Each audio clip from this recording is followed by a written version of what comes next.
Catedrática, muy buenas noches. Mi nombre es Rodrigo Anchante Mesa. Hoy le vengo a exponer las diferencias de las clases de positivismo como la tesis positivista.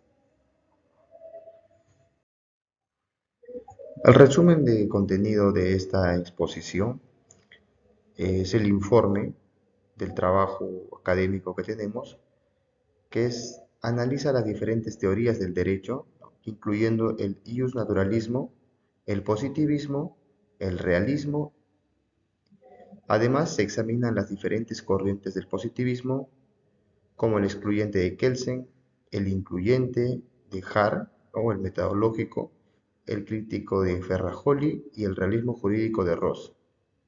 Que este informe concluye con las conclusiones y recomendaciones.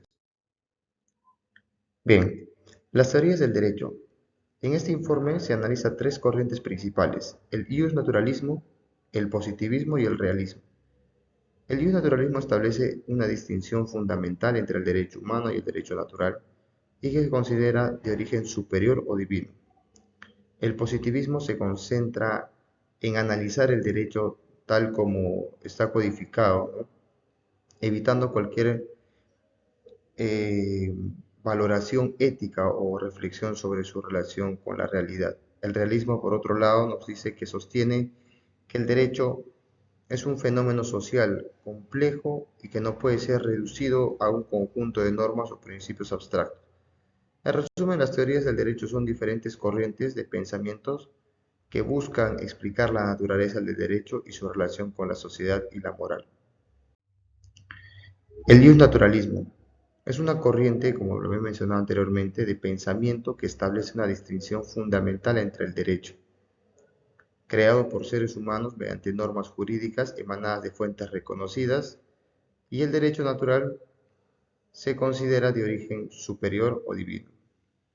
El derecho humano se caracteriza por su origen y diferencia con el respecto al derecho superior o natural, compuesto por valores y principios intrínsecamente justos. En este contexto, el derecho natural, basado en estándares de justicia, actúa como una fuente de inspiración obligatoria para las leyes promulgadas por los seres humanos. El positivismo. El positivismo es una corriente de pensamiento que se concentra en analizar el derecho tal como está codificado, evitando que cualquier valoración ética o reflexión sobre su relación con la realidad, ¿no? Los juristas positivistas sostienen que el derecho se origina en normas creadas por autoridades legítimas y que los expertos en derecho no deben inmiscuirse en valores o principios a los que el derecho responde. A pesar de este enfoque de aislamiento del derecho, el positivismo jurídico no adopta una postura relativista o indiferente, ¿no? Más bien parte del supuesto de expertos del derecho deben fomentar la crítica del derecho positivo para garantizar su congruencia con valores y principios que lo sustentan. El realismo. El realismo jurídico es una corriente de pensamiento que sostiene que el derecho es un fenómeno social complejo que no puede ser reducido a un conjunto de normas o principios. Los realistas buscan comprender cómo operan las normas en la práctica, prestando atención a la conducta de los jueces, las decisiones judiciales y los hechos sociales. A diferencia del positivismo, el realismo jurídico no se concentra en analizar el derecho tal como está codificado, sino que busca entender cómo se aplica en la vida real. El realismo jurídico también se preocupa por la relación entre derecho y la moral, y sostiene que los expertos en derecho deben considerar los valores, principios y éticos al interpretar y al aplicar el derecho. El positivismo excluyente de Kelsen se refiere a la teoría jurídica de Hans Kelsen, que destaca la autonomía del derecho como un sistema normativo independiente de otras consideraciones. Como la moral de Kelsen sostiene que el derecho se origina en normas creadas por autoridades legítimas y que los expertos en el derecho no deben inmiscuirse en los valores o principios a los que el derecho responde. Además, Kelsen propuso la noción de regla de reconocimiento, como un principio fundamental en la creación y aplicación del derecho. Esto nos quiere decir que el positivismo excluyente de Kelsen se concentra en analizar el derecho tal como está codificado, evitando cualquier valoración ética o reflexión sobre su relación con la realidad. El positivismo incluyente de Hart se refiere a la teoría jurídica de Hart, que sostiene que el derecho no se reduce a normas, sino que se manifiesta a través de acciones, decisiones judiciales y hechos sociales. Hart argumenta que el derecho es un fenómeno social, complejo y que no puede ser reducido a un conjunto de normas abstractas, sino que debe ser entendido en su contexto social y político. Además, Hart defiende la idea de que los expertos en derecho deben considerar los valores y principios éticos al interpretar y al aplicar el derecho. Aunque estos valores no sean necesariamente parte del positivismo, en resumen, el positivismo incluyente de Hart se concentra en analizar el derecho en su contexto social y político. Reconoce la importancia de los valores y principios éticos en la interpretación y aplicación del derecho. El positivismo crítico de Ferrajoli se refiere a la teoría jurídica de Luigi Ferrajoli, que trae consigo cambios profundos en la concepción de la estructura de la naturaleza y del derecho. La naturaleza del derecho, la dogmática legal y la función de la jurisdicción. Ferrajoli argumenta que lo que permite y obliga a considerar este nuevo nivel de análisis es el constitucionalismo contemporáneo y la presencia de constituciones rígidas. En la actualidad es factible reconocer que el derecho está formalmente en vigor y podría reconocer que el derecho es de carácter de validez, de acuerdo a los estándares establecidos por el propio derecho, sin necesidad de recurrir a una entidad política o moral.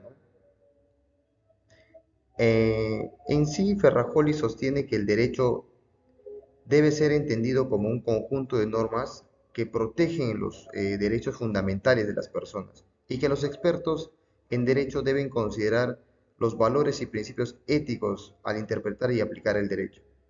En resumen, el positivismo crítico de Ferrajoli se centra en analizar el derecho en su contexto social y político, reconociendo la importancia de los derechos fundamentales y los valores éticos en la interpretación y aplicación del derecho. El realismo jurídico de Ross y su apartamiento del positivismo. Se refiere a la teoría jurídica de Alf Ross, a quien argumenta que el derecho no consiste en normas, sino en ciertos tipos de fenómenos como la conducta de jueces.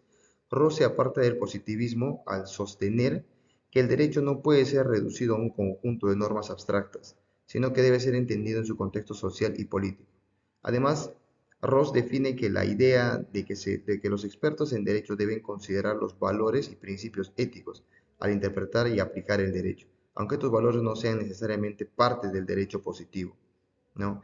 En resumen, el realismo jurídico de Ross se centra en analizar el derecho en su contexto social y político, y reconoce la importancia de los valores principios éticos en la interpretación y aplicación del derecho, lo que diferencia del positivismo.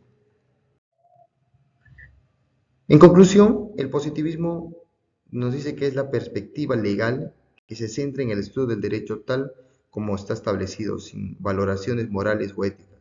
El positivismo sostiene que el derecho se origina en normas creadas por autoridades legítimas. También se tiene como conclusión que es la corriente argumentada que el derecho no se reduce a normas, sino que se manifiesta a través de acciones, decisiones judiciales y hechos sociales. Los realistas buscan comprender cómo operan las normas en la práctica. Como tercer punto nos dice que Rosa abogó por una concepción normativa del derecho en la que las normas tienen un carácter semántico diferente de las proposiciones descriptivas. Clasificó las normas jurídicas en tres categorías autónomas, heterónimas y autónomas, y se manifestó las necesidades de que las normas reflejan la realidad social y sean percibidas como obligatorias. Las recomendaciones de este trabajo o de este informe final es ampliar el conocimiento de la filosofía jurídica ¿no? Si les interesaría profundizar en la filosofía jurídica, considerar estudiar la obra de filósofos legales provenientes como Hans Kelsen, Alf Ross y Luigi Ferrajoli. Como segunda recomendación es seguir el debate contemporáneo, ¿no? La filosofía jurídica es un campo en constante evolución. Mantente al tanto de los debates y discusiones contemporáneas en este ámbito, ya que permitirán explorar cómo se aplican estas teorías a los problemas legales actuales. Eso sería todo de mi parte catedrática. Le agradezco por su atención. Conmigo será hasta una próxima. Gracias.